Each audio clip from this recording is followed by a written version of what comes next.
নমস্কাৰ বন্ধুসকল, চাবলৈ আৰম্ভ কৰিছে আছামিজ খবৰ। আজি হৈছে 11 ডিচেম্বৰ। অসমৰ লগতে ভাৰতৰ বিভিন্ন প্ৰান্তৰ পৰা কেইবাটাও খবৰ যুগুতোৱা হৈছে আৰু এনেধৰণৰ খবৰসমূহ নিতৌ চাবলৈ চেনেলটো ছাবস্ক্ৰাইব কৰি ভিডিঅ'টোত এটা লাইক কৰিবলৈ নাপাহৰিব।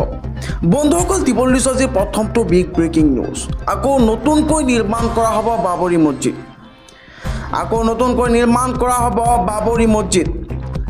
2025 পৰাই আৰম্ভ হ'ব বাবৰি মছজিদৰ নিৰ্মাণৰ কাম-কাজ।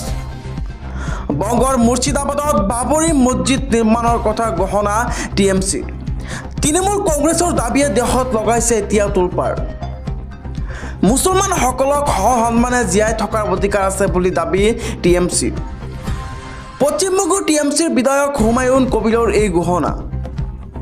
পশ্চিমবংগত আছে প্ৰায় 34% মুছলমান জনসংখ্যা। এই বৃহৎ সংখ্যক মুছলমান সম্প্ৰদায়ৰ লোকে সসন্মানে জীয়াই থাকিব লাগে বুলি কবিৰৰ মন্তব্য। লগতে বাবৰি মছজিদ নিৰ্মাণৰ বাবে গঠন কৰা হ'ব মছজিদ মিয়া আৰু এই ন্যায়ৰ নেতৃত্বত 2 একৰ ভূমিত নিৰ্মাণ হ'ব এই মছজিদটো। 2025 চনৰ 6 ডিচেম্বৰত আৰম্ভ হ'ব মছজিদৰ নিৰ্মাণৰ কাম। পৰৱৰ্তী খবৰটো হৈছে অনলাইনত আবেদন কৰি আপুনি লাভ কৰিব আপোনাৰ ৰেচন কাৰ্ড। ৰেচন কাৰ্ড নাথাকিলে আপুনি দিব পাৰিব অভিযোগ। সহজ পদ্ধতিতে অনলাইনত পাব ৰেচন কাৰ্ড। নিৰ্ধাৰিত সময়ত আবেদনত নিষ্পত্তি নহ'লে দিব পাৰিব আপুনি অভিযোগ। লগতে ৰেচন কাৰ্ড নথকা লোকসকলক সোণালী সুযোগ দিছে হিমন্ত বিশ্ব শৰ্মা চৰকাৰে। আৰু আপুনি ইয়াৰ বাবে লগইন কৰক sevasetu.assam.gov.in।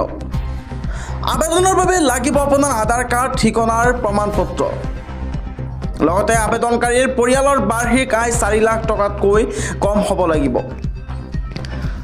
এই আবেদন নিষ্পত্তি নহ'লে সেৱা সেতুৰ জৰিয়তে ৰাজহুৱা সেৱাৰ ওচৰত দিব পাৰিব আপুনি আপোনাৰ অভিযোগ। পৰৱৰ্তী খবৰটো হৈছে সন্দেহযুক্ত লোকৰ বিৰুদ্ধে ৰাজ্যত চলিব বৃহৎ উচ্ছেদ অভিযান আৰু এইসকল লোকক ৰেহাই নিদিয়াৰ হুংকাৰ মুখ্যমন্ত্ৰী। সন্দেহযুক্ত লোকৰ বসতিস্থলীত শীঘ্ৰেই চলিব বৃহৎ উচ্ছেদ। সন্দেহযুক্ত লোক কোনো কাৰণতে থাকিব নোৱাৰাৰ হুংকাৰ দিছে মুখ্যমন্ত্ৰী হিমন্ত বিশ্ব শৰ্মাই। কৈছে প্ৰয়োজনত গৰুখুটি কচুতলিতকৈ কঠোৰ হ'ব চৰকাৰ প্ৰশাসন। লগতে 12 জিলাত সংখ্যালঘুত পৰিণত হৈছে এই অসমীয়া। মাটি কিনা বেচাক লৈ অসমীয়াক বিশেষ আহ্বান কৰিছে মুখ্যমন্ত্ৰী হিমন্ত বিশ্ব শৰ্মাই। টকা বেছি দিলেও অচিনাক্ত লোকক বিক্ৰী নকৰিব মাটি বুলি মন্তব্য মুখ্যমন্ত্ৰীৰ। এই সতৰ্ক হওক বৰপেটা, নগাঁও, মৰিগাঁও, নলবাৰী, ধুবুৰী, গোৱালপাৰা আৰু দৰঙৰ জনতা। আৰু জনগাঁথনিৰ পৰিৱৰ্তনে অসমীয়া জাতিক গ্ৰাস কৰিছে বুলি মন্তব্য মুখ্যমন্ত্ৰীৰ। পৰৱৰ্তী খবৰটো হৈছে মুছলমানৰ বিৰুদ্ধে কটু মন্তব্য কৰি বিপদত এবাৰ উচ্চ ন্যায়ালয়ৰ ন্যায়াধীশ। মুছলমানৰ বিৰুদ্ধে অপবাক্য প্ৰয়োগ কৰি বিপদত উচ্চ ন্যায়ালয়ৰ ন্যায়াধীশ। উচ্চতম ন্যায়ালয়ে বিচাৰিলে প্ৰতিবেদন। এক বিশ্ব হিন্দু পৰিষদৰ অনুষ্ঠানত উচ্চ ন্যায়ালয়ৰ ন্যায়াধীশে কৰিছিল বিতৰ্কিত মন্তব্য আৰু তাৰ পিছত এজাহাৰ ৰাখি সংখ্যাগুৰুৰ মতে দেশ চলিব বুলি সাম্প্ৰদায়িক মন্তব্য কৰিছিল এই ন্যায়াধীশজনে। মুছলমানক লক্ষ্য কৰি মন্তব্য কৰিছিল এলাহাবাদ হাইকোৰ্টৰ এই ন্যায়াধীশজনে। ন্যায়াধীশৰ এই মন্তব্যৰ পিছতে দেশজুৰি সৃষ্টি হৈছিল বহু বিতৰ্কৰ। মন্তব্যক লৈ সুপ্ৰিম কোৰ্টৰ দ্বাৰস্থ হৈছিল লয়াৰ্ছ ইউনিয়নৰ লগতে আন কেইবাটাও সংগঠন আৰু এই অভিযোগৰ পিছতেই তৎপৰ দেশৰ সৰ্বোচ্চ ন্যায়ালয়।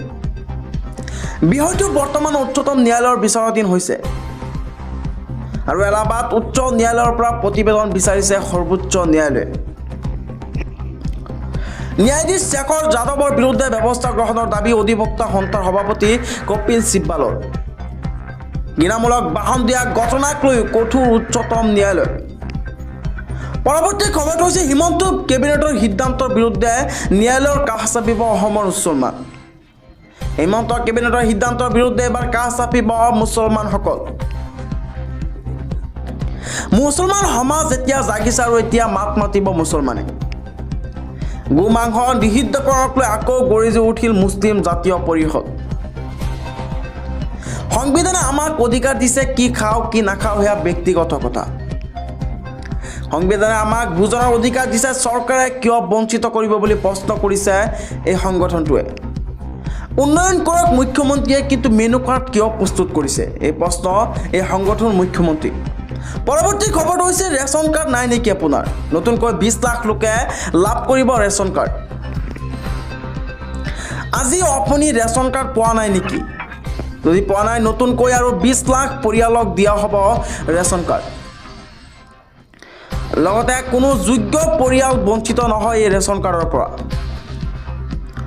ৰেচন কাৰ্ডৰ বাবে আবেদন কৰক সেৱা সেতু পৰ্টেলত আৰু নতুনকৈ আবেদনৰ বাবে কি নথি পত্ৰৰ প্ৰয়োজন হ'ব চাওঁ আহক আবেদনকাৰী পৰিয়ালৰ বাৰ্ষিক আয় পাৰি 4 লাখতকৈ কম হ'ব লাগিব আবেদনকাৰী আধাৰ কাৰ্ড থকাটো বাধ্যতামূলক আবেদনকাৰী ভাৰতীয় নাগৰিক হ'ব লাগিব লগতে 4 লাখ টকাৰ কম ৰাজ্য চৰকাৰৰ অধীনৰ সকলো মাষ্টাৰ ৰোল কৰ্মচাৰীয়ে কৰিব পাৰিব আবেদন দৈনিক মজুৰিপ্ৰাপ্ত কেন্দ্ৰীয় তথা ৰাজ্য চৰকাৰৰ চতুৰ্থ বৰ্গৰ কৰ্মচাৰীয়ে আবেদন কৰিব পাৰিব আবেদনৰ পত্ৰৰ সৈতে সংলগ্ন কৰিব লাগিব 7 বিধ নথি আধাৰ কাৰ্ড ভোটাৰ কাৰ্ড আৰু ভোটাৰ তালিকা লাগিব এই আবেদনত ঠিকনাৰ প্ৰপত্ৰ পৰিয়ালৰ সকলোৰে সদস্য পাছপোৰ্ট ফটোগ্ৰাফ বেংক একাউণ্ট পৰিয়ালৰ সক্ৰিয় হৈ থকা ফোন নম্বৰ প্ৰয়োজন হ'ব এই সম্পূৰ্ণ নথিপত্ৰ শুদ্ধভাৱে দাখিল কৰিলে আপুনি লাভ কৰিব আপোনাৰ ৰেচন কাৰ্ড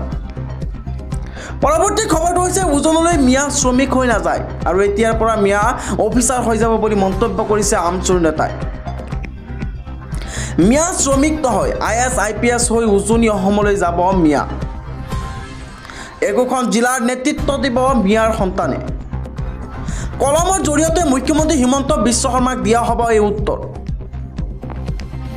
মুছলমানে কি খাব কি নাখাব সেয়া কোৱাৰ অধিকাৰ হিমন্ত বিশ্ব শৰ্মাৰ নাই মুছলমানসকল কাৰো গোলাম নহয় এইখন ভাৰতীয় নাগৰিক বুলি মন্তব্য আমচুৰ সভাপতি হিমন্ত বিশ্ব শৰ্মাৰ অন্যায় মানি নলয় সংখ্যালঘু মুছলমানে হিমন্ত বিশ্ব শৰ্মা কেনেদৰে প্ৰত্যুত্তৰ দিছে আমচুৱে বিহে মাংস ৰপ্তানি কৰা কোম্পানীৰ স্বত্বাধিকাৰী হৈছে এজন হিন্দু পৰৱৰ্তী খবৰটো হৈছে অচিনাক্ত লোকে কিয় লয় মাছ বিক্ৰীৰ সিদ্ধান্ত শ্বহীদ দিৱসৰ দিনাই অচিনাক্ত লোকৰ বিৰুদ্ধে সৰব মুখ্যমন্ত্ৰী হিমন্ত বিশ্ব শৰ্মা অচিনাক্ত লোকে মাছ বিক্ৰীৰ সিদ্ধান্ত লৈ আমাৰ মনত দুখ লাগে আমি নহ'লে উজনি অসমত কাম নহ'ব বুলি কিয় কয় অচিনাক্ত লোকে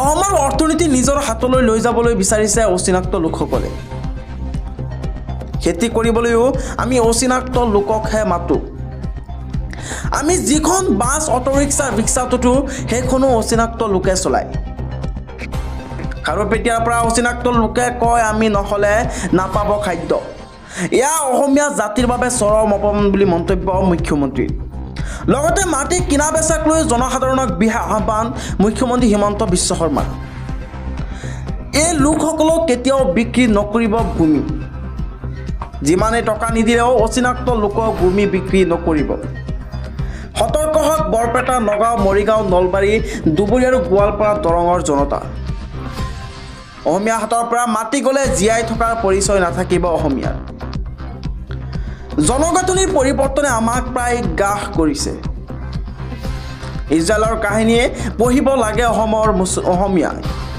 চাৰিওফালে মুছলমান মৌলবাদী থকা দেশ আগুৰি ধৰিছিল ইজৰাইলক কিন্তু এই আগ্ৰাসনৰ পিছতো অবৈধ জাতিলৈ ৰূপান্তৰিত হৈছিল ইজৰাইল সন্দেহজনক লোকৰ বিৰুদ্ধে কঠোৰতকৈ কঠোৰ স্থিতি গ্ৰহণ কৰিব চৰকাৰে যোৱা 3টা বছৰত 10,000 হেক্টৰ ভূমি মুকলি কৰিছে চৰকাৰে অসমৰ কোনো স্থানতে বেদখলকাৰীয়ে ভূমি দখল কৰিব নোৱাৰিব বুলি মন্তব্য শ্বহীদ দিৱসৰ দিনাই অচিনাক্ত লোকৰ বিৰুদ্ধে এনেদৰে সৰব হৈছে মুখ্যমন্ত্ৰী হিমন্ত বিশ্ব শৰ্মা